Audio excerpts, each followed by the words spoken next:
Hello সবাইকে।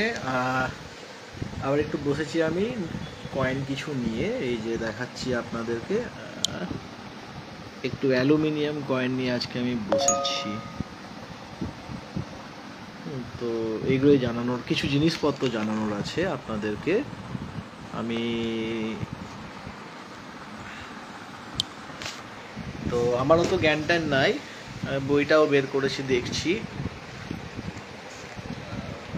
তো কিছু আজকে 20 পয়সা নিয়ে আমি বলবো। অ্যালুমিনিয়ামের 20 পয়সা 82 থেকে আপনার 97 অবধি ছিল। 97-এর হায়দ্রাবাদ সিঙ্গেল মিন্ট। তো ওটা পেলাম না, নইলে আমি আপনাদেরকে দেখাতাম। ওটা রেয়ার পরে আমি কোথায় রেখেছি খুঁজে পাচ্ছি না। আর এখানে আমি দেখছিলাম যদি থাকে। তো আমি অত জ্ঞান ট্যান আমার নাই। আমি ভাই ভ্যারাইটি কয়েন, এই সমস্ত ল্যান্ড ভ্যারাইটি, এইসব আমি স্টিল নাও বুঝি না। হয়ে গেল, আমি মোটামুটি 8-9 বছর ধরে কালেকশন করছি। 96, হ্যাঁ 8-9 বছর হবে ধরুন। তো যদি কিছু ভুল টুল বলি, দাদারা, সিনিয়র দাদারা ক্ষমা করে দেবেন। আমি এখানে কোনো এক্সপোজ করছি না, দাম টাম কোনো কিছু নেই, কারণ আমি দাম ফাম কিছু জানি না। আমার কালেকশন করতে খুব ভালো লাগে।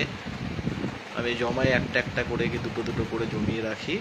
নেতাজির কয়েন আমার তবে খুব ভালো লাগে, নেতাজি 96 বিশেষ করে। তো এই যে আজকে আবার একটা নিউজেও দেখলাম যে কলকাতা এক্সিবিশন হলো, তো এত ভিড় ওইখানে, সব বলছে যে বাইরে এরকম করে বিক্রি হয়েছে, পুলিশও তুলেছে। তো দাদা, সব জিনিসের না কয়েনের বিশাল দাম হয় না, আমার এটাই বলার ছিল। যে এটা আপনারা মাথায় রাখবেন, সব কয়েনের বিশাল দাম হয় না। এই যে বলেছি না 1 লাখ টাকা দাম, 5 লাখ, 5 লাখের একটাই কয়েন হয় আমি যেটুকু জানি, 1939-এর 1 টাকা। তারও কারণ আছে, ওটা যদি হিস্ট্রিটা পড়েন তো জানতে পারবেন। এর জন্য বই পড়ুন, পারলে না আপনারা না এই বইটা কিনুন। এই বইটা, এই রেডাপ্পার, হ্যাঁ, এটাতে আপনি প্রচুর কিছু ডিটেলস পেয়ে যাবেন। বই অবশ্যই কিনুন যদি আপনারা বিক্রি করতেই চাইছেন, যদি এটা হবি আর সাথে এটা প্রফেশন হিসাবেও নিতে চান না, তো আমি বলবো যে আপনারা না ইয়ে করুন, কি বলে, বই কিনুন। বইটা কিনে আপনারা জানতে পারবেন এর সম্বন্ধে। দাঁড়ানা একজনকে আমি করে দিই, 1 সেকেন্ড।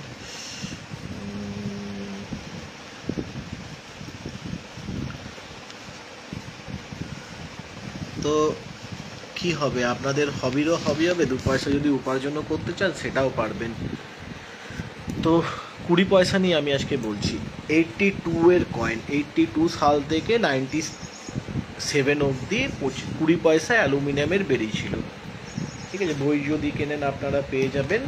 হ্যাঁ, এখানে এগুলোকে বলে ডেফিনেটিভ কয়েন। তো তো আপনাদেরকে একটা জিনিস দেখাচ্ছি। এইটা হচ্ছে কলকাতার 82। দাঁড়ান আমি ব্যাক ক্যামেরা করি, তাহলে আপনারা দেখতে পাবেন। হ্যাঁ, এই যে 82-এর কলকাতা। এই কলকাতা হচ্ছে আপনার মিন্ট মার্ক থাকে না, ঠিক আছে। 3টে মিন্ট হয় এটার, আপনার বোম্বে হয়, হায়দ্রাবাদ হয়, আর কলকাতা। দেখুন এটার কিন্তু মিন্ট মার্ক নেই, দেখাতে পাচ্ছি ঠিকঠাক। হ্যাঁ দেখুন, এর কিন্তু মিন্ট মার্ক হয় না।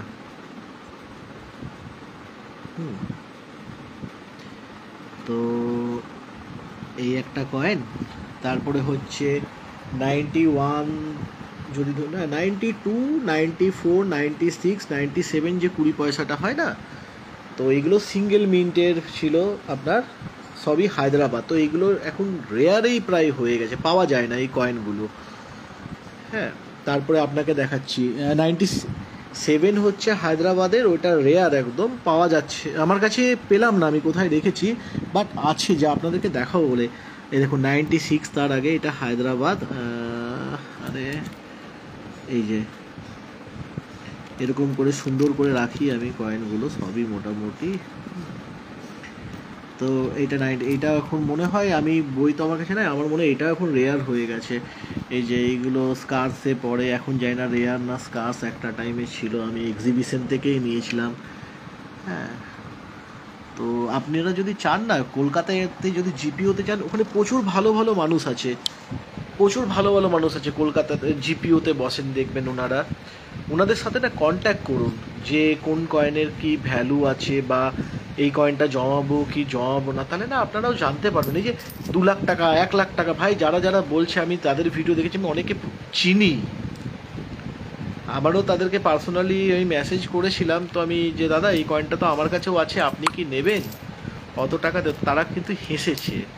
তো আমি এটাই বলবো যে এই যে দেখিয়েছেন আপনার দাঁড়ান, কালকে একটা ভিডিও দেখলাম, নামটা বৈষ্ণোদেবী, বৈষ্ণোদেবী দাদা, বৈষ্ণোদেবীর কয়েন এমনি আতিপাতি রাস্তাতে যদি কোনো জিনিস ধরুন কি দিয়ে আপনাদেরকে বোঝাই, হ্যাঁ লোহার দাম কম আর সোনার দাম বেশি কেন, আপনারা একটু বিচার করুন না।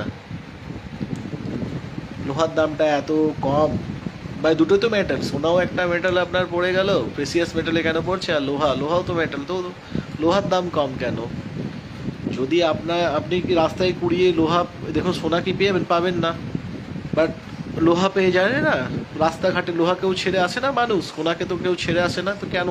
তো সেই জিনিসটা আপনারা একটু নিজের বুদ্ধি তো দিয়েছে, সেটা যেখানেই দিয়ে একটু মাথাটা তো খাটান, যে এই যে দূর দূর থেকে আসছেন বা জমিয়ে যাচ্ছেন, আগের দিনও আমি বললাম আপনাদেরকে যে ভাই এত দাম হয় না, তো আমি আজকে 20 পয়সা নিয়ে আপনাদেরকে বলছি, কিন্তু হ্যাঁ 20 পয়সা মনে রাখবেন, 82 থেকে 97 অবধি হয়, 94, ঠিক আছে, 94, 92, 96, 97, এখানেই শেষ, 97 অবধি আপনারা জমিয়ে রাখুন। তো এগুলো যদি জমিয়ে রাখেন ভালো কন্ডিশনে, আশা করি লোকে নিয়েও নেবে আর ভালো দামই আপনাদেরকে দেবে, আমার যেটা মনে হয়।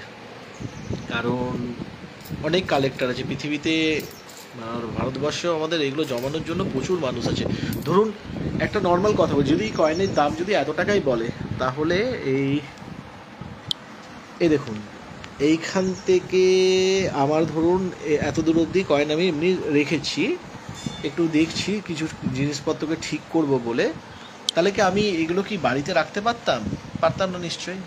এত যদি এগুলো রেয়ার হতো, এত যদি দাম হতো, অ্যালুমিনিয়ামের কয়েন, তো সোনার কয়েন কি দাদা, এগুলো কিছু কিছু হয় সাল যেগুলো পাওয়া যায় না, খুব কম মেনটেন হয়েছিল বলে, ধরুন কোনো জিনিসটা 1 লাখ হয়েছে, 1 লাখ পিস, আর কোনো জিনিসটা ধরুন 1000 পিস হয়েছে, কোনটার দাম হবে আপনারা চিন্তা করুন না, কোনটা মানুষের কাছে বেশি অ্যাভেলেবেল হবে, তো দেখে শুনে কালেকশন করুন না। আপনাদের যদি বেঙ্গল থেকে হন, তো বেঙ্গলে প্রচুর জিপিওতে চলে যান, প্রচুর মানুষ আছে আপনাদেরকে হেল্প করার জন্য,